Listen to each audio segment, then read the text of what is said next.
Okay, so first we got our white icing, and I'm gonna put the white into the Ziploc. That's the color we need. And just a nice healthy tablespoon, because you don't need a ton.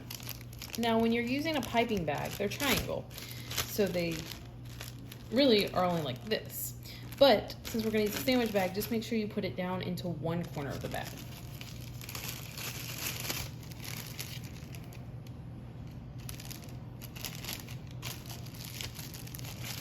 Just like that.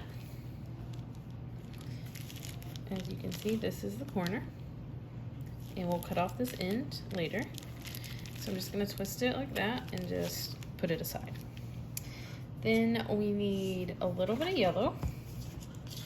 So I'm gonna do about a little. So I'm using about half of what's left, a little less than half of what's left for yellow. And then honestly, I'm gonna use, put a little bit more in there. And then I'm gonna use what's left in the container for red. I'm not even gonna dirty a bowl. And then we have black. I'm putting my black in a black bowl because black food coloring and red food coloring are more prominent to stain bowls. So if you use a white bowl, it's more likely to stain. And I'm just gonna put 2 really healthy tablespoons fulls in the bowl.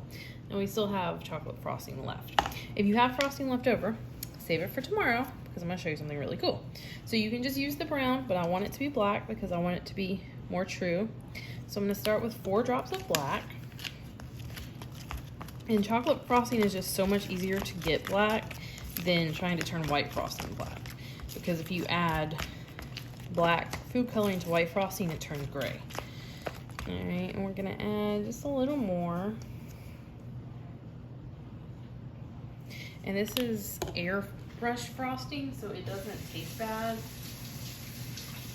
because there is a big problem with red food coloring and black food coloring. If you use a ton of it, it usually tastes really not good.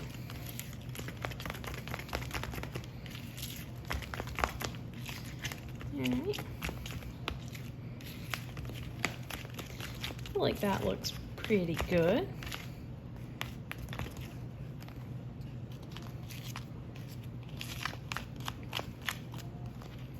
Yeah, I think that's nice and black.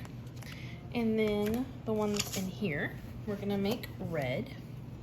So I'm gonna start with about 5 drops of red.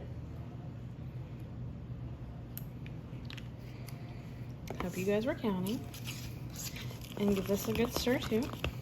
And then of course when you mix red with white icing, it turns pink before it turns red. So that's 5 drops. Still very pink, so I'm gonna add 5 more drops.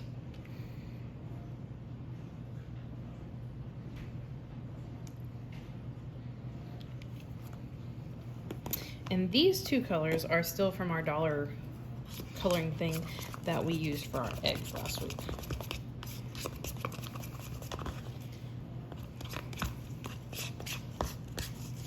Make sure you get all around the corners. And that's red-ish, but I'm gonna add just a little bit more.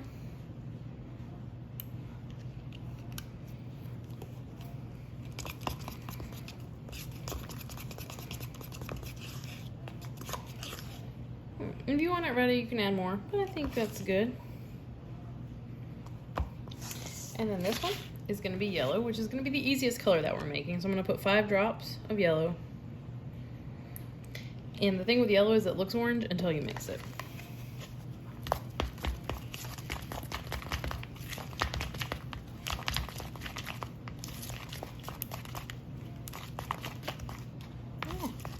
Making a mess. So that's a very light yellow. I'm gonna add just a few more drops. Let's see if I can get a little bit darker. Kind of go 5 drops at a time.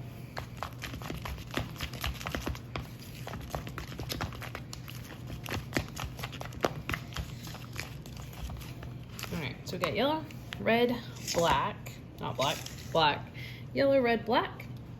Our white is in a bag. And we're just gonna go ahead and take our scissors and snip off just the very corner, just like that, of the bag.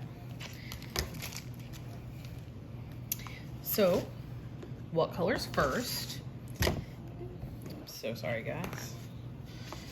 Just trying to move everything around so you guys can see. So, of course, Mickey's pants are yellow. So we're gonna start with yellow on the bottom. So I got my same offset spatula or butter knife, and I'm just wiping it clean. So use a dishcloth or a paper towel, whatever. Make it nice and clean.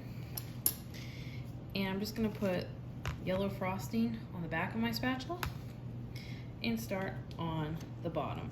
Now we wanna get about 1/3 of the bottom yellow.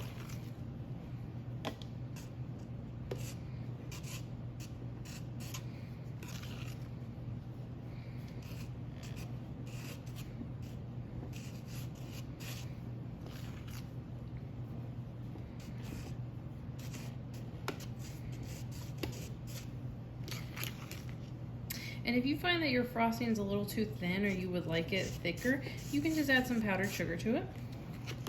It's not required, but that is a little cheat trick if you're not making your own. Alright. And then just kind of smooth it out. Now if you find that it's thin in a few areas, like right here it's a little thin, just go and put some more frosting on it. No big deal, no problem.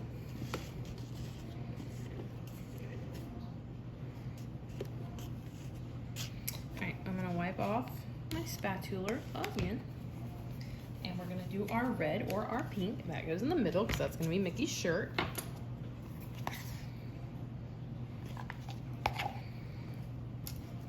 Same thing. Put it on the back of my spatula, and I'm going to do the middle third. So basically I'm going to do these two cakes. I'm going to try to leave that cake as untouched as possible.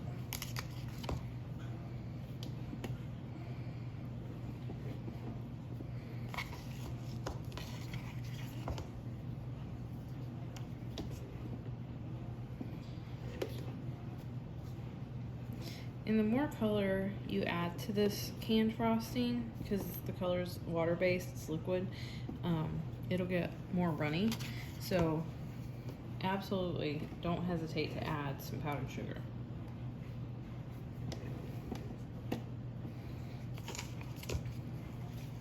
When I first started decorating cakes when I was like 9, I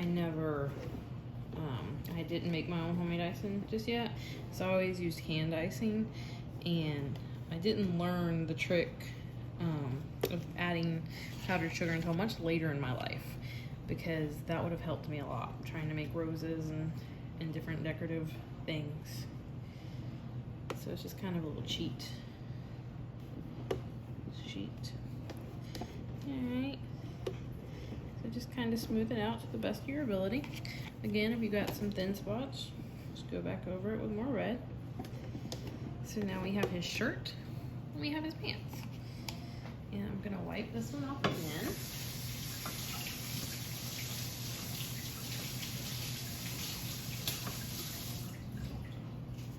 And this time, our last one is gonna be black. So we're gonna start from the top with the black. So I'm gonna dab it on top. Start with about 2 spoonfuls. See if we need more or not. And if you don't have a turntable, no big deal. Just rotate the plate or walk around your counter or your table, wherever you're doing it. Alright, so make sure, a turntable does make it easier though, so if you're at all interested in decorating cakes, buy a cheap turntable. And then we're gonna bring it down and do the sides.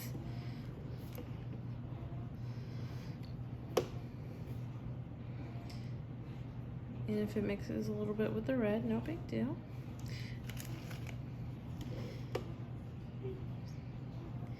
It's all fine.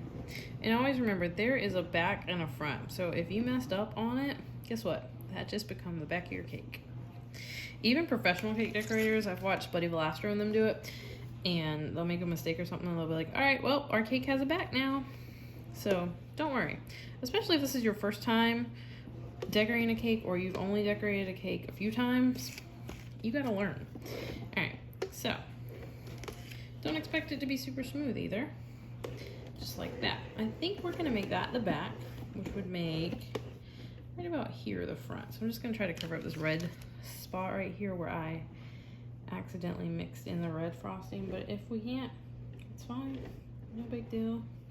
All right, we're gonna do two things. One, we're gonna take our piping bag that we made, and we're gonna pipe 2 round buttons. They're actually ovals, so just do your best. 1, 2, just like that. And you can kind of use your finger and push it down a little bit, especially when it sits for a few minutes. You can dab it. And then the last thing we're gonna do is go grab our ears out of the fridge.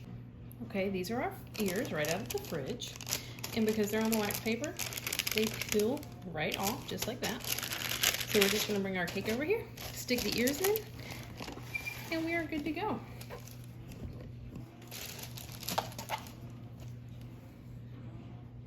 Stick this one in right there.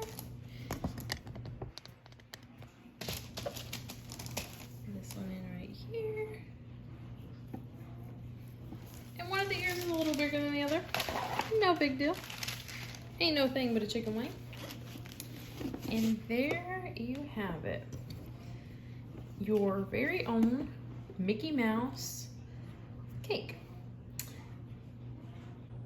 Guys, I had so much fun making this with you today. I know the tutorial was a little bit longer than usual, and that it required a little more steps and a few more things than usual, but I really hope you make this and take time to do it. Do it with your parents, do it with your siblings. Be very careful with the knives. Our kids can cook. I'm really happy with this, and I love it because it's not a lot of piping, it's not a lot of craziness, and you can just kind of use a butter knife, use some, a few kinds of frosting, a few colors, and you get, everybody can look at this and be like, yep, that's Mickey. So please do this and send me pictures because I want to post them on my page. And I'm looking so forward to being with you this next week and making so many more things. I hope you have a great Tuesday.